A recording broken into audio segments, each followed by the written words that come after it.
Little Richard, it's now 16 years since you had your first hits. Oh, yes. Do you realise that, well, you must realise that at your performances, now there are people who weren't even alive when you first began recording. Yes, but I have woke them up now. Everybody that wasn't alive when I started and was gone, I have brought the Spirit and put it on them. They have resurrected. They are here now and will be out there on Saturday night to hear me at Wembley Stadium when I'm going to let it all hang out. Could I say something?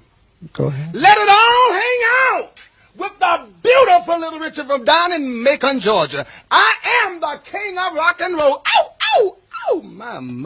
I just had to do that. Now I feel so much better. I got it out. Were you always so shy? Huh? Were you always so shy? No, I'm not. A lot of people say I'm shy, but I'm not. Tell me now, in 1956 you had a lot of hits, but before that, what were you doing?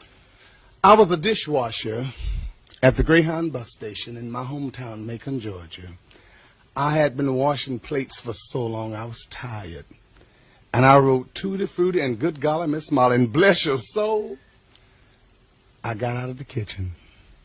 Long Tall Sally just took me on to California, and I stayed there. What sort of family background were you from, though? What? I was from, my mother had 12 kids. I have 6 brothers and 5 sisters, but I was the best looking one of all of them. And I'm not conceited at all. What do they all do now? Well, I have a brother, he's a CPA. My sisters are, 2 sisters are nurses. But you're the only person that's in show Yes, business. in show business. I'm the only one. See, because they don't like to dress like I do. I like to put it on. I had noticed, actually. I love to put it on. I like to shine. In fact, I think everybody's supposed to do their own thing. This is what you call doing your own thing time. Do you always dress like that, or? Every day I go to the grocery store like this and people turn around. When I walked in the airport here in London today, a man dropped his cup of coffee. I noticed you're wearing makeup. Do you wear makeup? Yes, I do. All I know the time? that. Yes, you're supposed to wear makeup. Just, you know, just like when you toast your bread, I put sugar in your coffee, you're supposed to add a little touch to it. Yes, I must remember that. Yes, God. You're supposed to do it. How do you develop your particular style, your resonance of voice? Well, you know, I used to be an opera singer. I used to sing opera. You didn't know that? I didn't Classical know. music? No, I You didn't didn't know that? I'm sorry.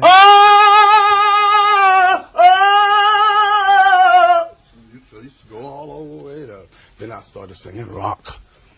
I was playing for the church. My grandfather was a preacher, Reverend Penniman. He died.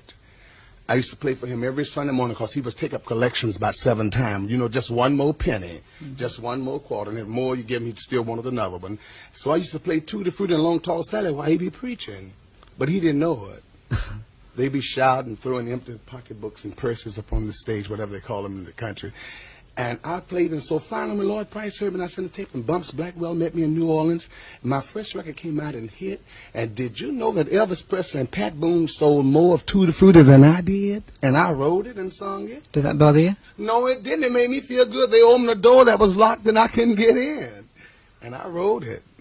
But you got in afterwards. Yes, I did. And now my wife and my little boy, they're happy with me with Tutti Frutti. And then when you were really on top in 57... I'm on top now. Oh, but when you were really enormous, you know. I'm enormous now. Just said that I ain't got my light on up there. Okay, initially when you were enormous, right? God bless your heart. In 1957, 58, Yes. you retired. Yes, I did. You came back in 63, about, right?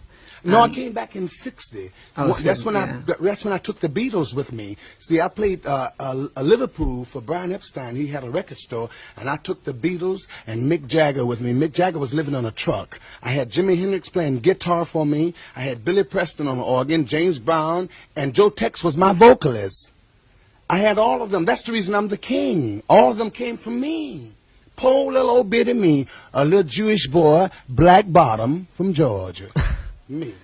What did you think of Paul McCartney's version of Long Tall Sally? I think it was fantastic. 'Cause I he- love Paul. He's because beautiful. it I was- love Mick, too. Yeah. Hello, Cliff Richards. I still love you. He's all right. Yeah. I'm glad you said that. There was a time, though, when you made sacred albums. I still do. I consider my music sacred, and I consider that Long Tall Sally sacred. How would you mean that exactly? I don't mean that it's a hymn like an anthem in church, but it's nothing bad about it. No, it's a song of... A song of love and joy. In a world of chaos and commotion and strife, we need a little joy. When I sing my songs, you can't sit still. Your big toe shoot up in your boot. I've learned that through the years. Yeah. Tell me, do you feel in yourself, what's the word, rather shy? I mean, you walk around like this. Do you ever feel that you want to hide away? Oh, no, God, I don't want to hide nothing. God knows I don't. I ain't never hid nothing. Holy Magadandi! I ain't never hid nothing. I let it all hang out. Every bit. I don't hide none. I think that everything is supposed to be showed. Your limbs, everything's supposed to work in the right function, in the right pause and the potions that you have a notion to give out to the world, the love, the gentleness, the tenderness, the kindness. You ain't supposed to hide them. You got it. God gave it. Show it to the world. No, I don't want to hide. I love when the people turn around and say, there go Little Richard. I said, thank God. She know me. He know me. Because I'm spreading a little joy to a baby boy, a little love to a baby girl. Ain't nothing wrong. You ain't hurting nobody. You're helping the world. That's the reason I want everybody to come out to Wembley Stadium and see me Saturday from 10 o'clock in the morning to 11 o'clock Saturday night. Let me spread a little love, a little joy in London, that I'm still the old thunderbolt from the Middle West. I understand there's been a little friction between who is going to be on the top of the bill, you or Chuck Berry. Oh, I'm going to fix him. I am going to fix him. I thought he was your friend. He is my friend, but I'm going to fix him. They made him the star of the thing, and my contract said that I was the star. I am going to fix him. The Chuck Berry, I call him Blackberry. My mama used to make blackberry wine. I am going to fix Chuck Berry.